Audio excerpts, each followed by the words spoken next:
Hello, everyone. This is Barry Bailey. I'm the Alabama FFA alumni director, and putting together, decided to put this video out there for everybody to see that wanted to, is to help you in answering questions that come up from time to time.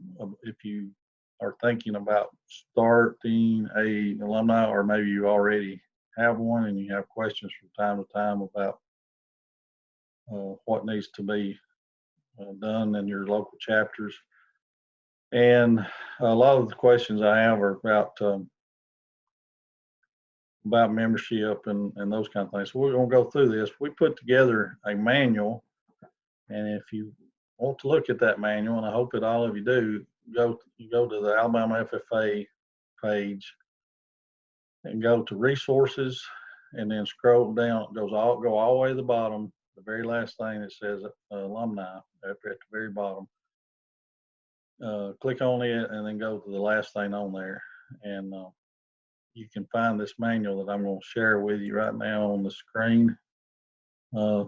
This is not exactly the manual. This is just taken from it. This is a PowerPoint that's got the information that's on the manual. See if I can get it to come to full screen there. And the first page, of course, is just telling you what page everything's on, but it says on our first thing here is why you might want to have an alumni chapter. And you may have already answered that question in your mind. You may be kind of wondering if it's something that would benefit you. You might wonder if it's something that would irritate you. You might be having questions about whether or not it can last, or if it's worth doing. But let's just talk about this. And first thing is, alumni is the name is a little bit. It's actually called the FFA Alumni and Supporters now, and it's a little bit misleading because it does not mean that you have had to be a member of the FFA to be a part of it. So in that way, it's more of a support group than it is an actual alumni. I could join alumni in any school and not have ever went to that school. Here's 2 or 3 things that it says here about alumni chapters. It says, first thing is most important is if you're doing an alumni, it should be to engage and help students at that community. And we try to say the word community more than we do the word school, because there's some reasons for that we'll talk about as we go through this. But engaging our students, and if it's handled correctly, it'll be of great help to the advisors. The advisor should not be spending more time after he has alumni or she has alumni. They should be spending less time, or at least being able to do more things. It shouldn't be a burden to them. And then it says here that it's tells their story. I've known from time to time when the community had to get involved to help protect the program. A lot of times an alumni is an excellent resource to have that community support and have all those people already on board with you. And so it's a good way to advocate for the program and to tell the story to the community. First thing is on this question says, why are FFA alumni instead of a booster club?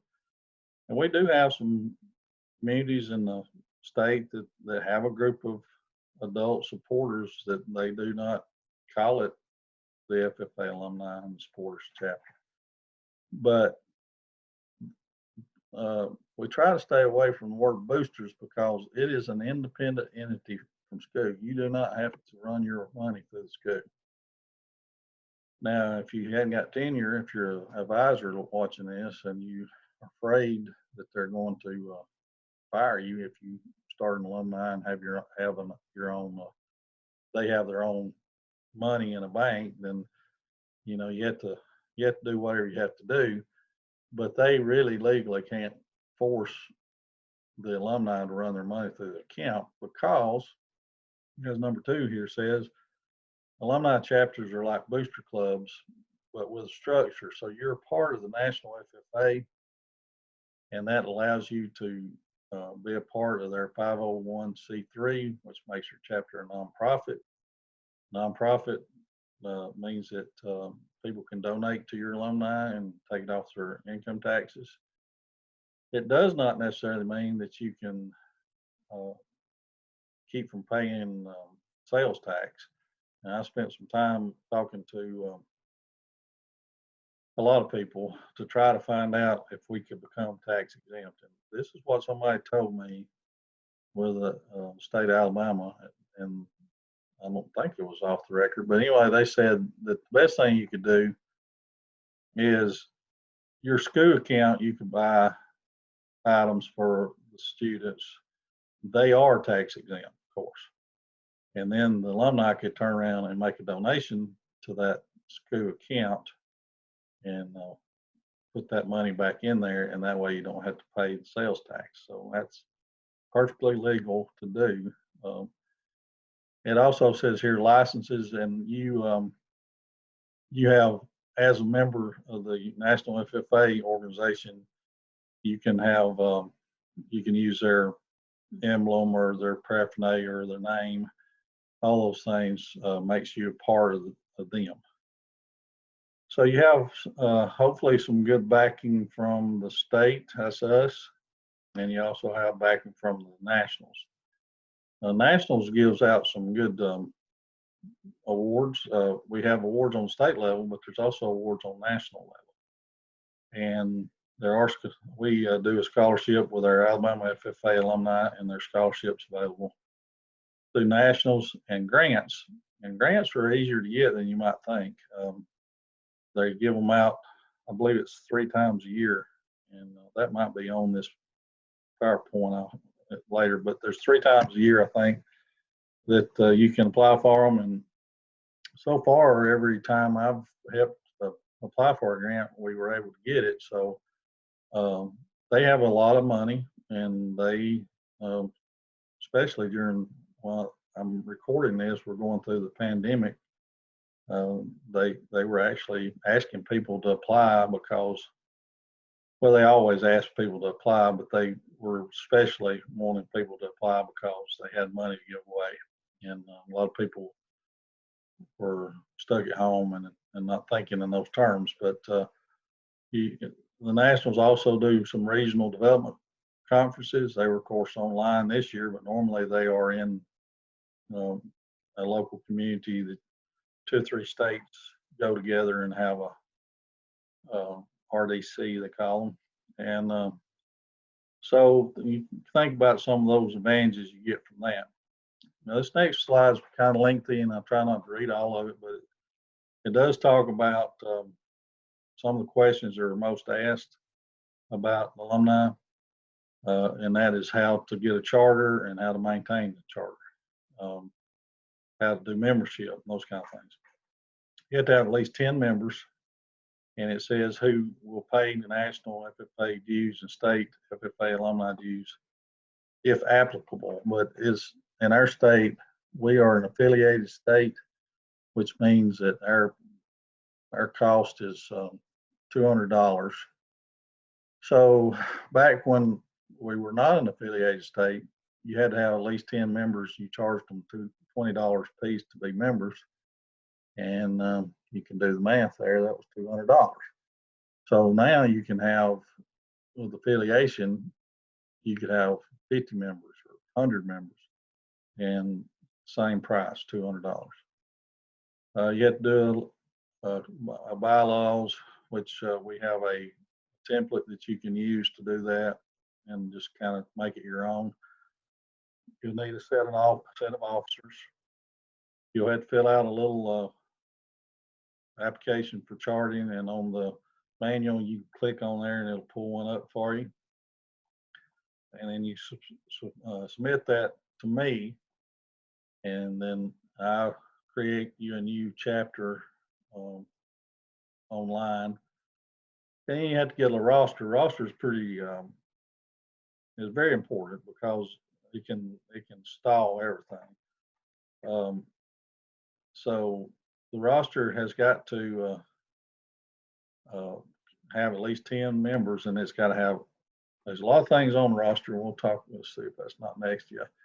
On the roster, there's a lot of different things they ask you for, but after you get your chapter ID number, which that comes after I um, set up the process, and you'll have a number, and then you'll be everybody will be annual members.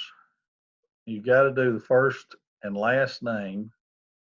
Okay, so you got to have the ID, the type of membership, first and last name, and then some of this other stuff. If you don't have it, it's not necessarily going to put up a roadblock to you. What you got to have though is an email for every member now. If you don't have an email, they won't let them. They won't become a member in the system. And just recently, they're requiring that you have a phone number for every person, and then a home address. And other than that, you can fill the rest of that out if you'd like, and it's helpful to the nationals and it's helpful to us, but it is not necessary to get you chartered. But you have to have this roster completed before you get your charter. And I already mentioned this a minute ago. $100 of that 200 stays in the state, and it helps us out a lot to do things we do on the state level. And then 100 goes to nationals. This is kind of a neat thing. There are some if alumni member discounts. You can stay in a Wyndham hotel, and they'll take 10% off your stay. Firestone Tires offers a incentive. Let's say Bridgestone also. You get $500 if you decide to buy a Ram pickup. So those are some kind of neat things, and I guess they're working on some others, but these are all on in the manual, and you can look on that, and you can click on each one, and in the manual is online. You can click on those, and it'll take you right to the offer. The good thing about it is you don't necessarily have to have an alumni member number at hand. You just use codes, and there they are. It tells you what to do. So when you decide to do the organization, one of the things that I would consider doing is, if you'd like, contact me or one of our state alumni officers and decide, why you want to do this. And then, if you decide to move forward, you're going to have to figure out what you're going to call your chapter. Some places have a kind of a troublesome time with their bookkeepers or their administrators. In those cases, you could name your alumni something other than the school name. It don't have to be named school name. It could be that kind of gives you an opportunity to distance yourself even more from being a booster club. And you have to work on it. You have to get the bylaws together and get you some officers. But let's just get down to brass tacks. If you decide you want to start alumni, you probably want to get together with 3, 4, 5 people that you want to see if they would help you do this. Whether you're just a parent that's thinking about it'd be nice to have alumni, or if you're an advisor and you're thinking it would be nice to have an alumni. First thing to do is get a small group together, talk to them about it, see if they'd be interested in helping you. Then when you decide to move forward, you probably need to have an organizational meeting, and I would like to come if you would like for me to. I don't have to be there, but you can have some kind of meeting. I would suggest having food there. That always helps. And you go through all these things, and a lot of times they'll have an organizational meeting. They'll vote to start the alumni chapter, and then that night they'll even start working on their getting a roster together and all those kind of things. But if you're just if you're just on the verge of doing it, but you're not real sure, then I could come and kind of talk to them a little bit about some of the things that's important that they'd need to know, and then give them some ideas about, how it can be a help to the community, and then you can make your decision where you want to start. And then you may meet again without me or sometime later, and um, actually put it all together and actually get started. This is a question that I get a lot. It's when are the dues? It kind of goes along with the school year. September the 1st is the membership year begins. School usually starts August or 1st September, most time in August, but it gives you a little time after school starts. That's when membership year begins. And at that point, I'm ready for you to send the membership money to me, which is made out, not to me, it's made out to the Alabama FFA alumni. We have an account we put in, and then we pay the nationals for you. By April 1st, now this is a long time, from September to April, but by April 1st, if we hadn't received your membership, you won't be eligible to qualify for awards, grants, or the delegate counts if you decide to go to the national, if we decide to go to the national alumni meeting, which is, by the way, held simultaneously with the national FFA convention. And then in May, middle of May, membership is due to the nationals from the state to qualify for awards, grants, and delegate counts. Actually, I said that wrong earlier. The April 1st would be for you to apply to qualify for the awards on the state level. And we don't really have delegate counts, but we do have we do have a meeting at the state FFA convention, and we do give away some money, scholarship money. So if you hadn't paid your dues, if your chapter hadn't paid your dues by April 1st, that would be for the state. May 15th, same thing. It has to be to the nationals. That gives them 6 weeks from April to May for us to get the money to the nationals. And then you have August 15th. Last day membership is accepted for the current year. So you've had all the way from September to August to get your dues in. You shouldn't wait that long. But you won't get any awards, and you won't, but it will keep you active for the next year till the next year starts, which is just going to be a month away from that. Well, actually 2 weeks away from that.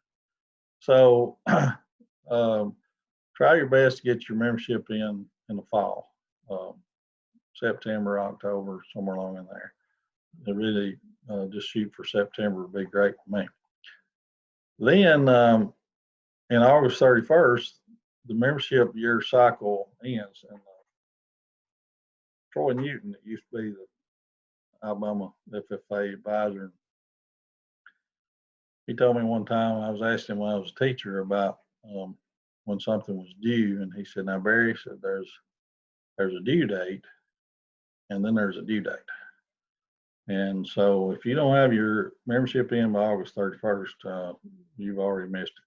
You've been given 365 days, and that's it. I mean, and the new rule now is you'll have to reorganize. Used to give you 3 years, but now you have to actually reactivate your chapter, which is a pain. So we don't want to do that. All right. I'm not going to read all this to you. I think it's just something that you could read, gives you some ideas about, putting together a program for your first meeting.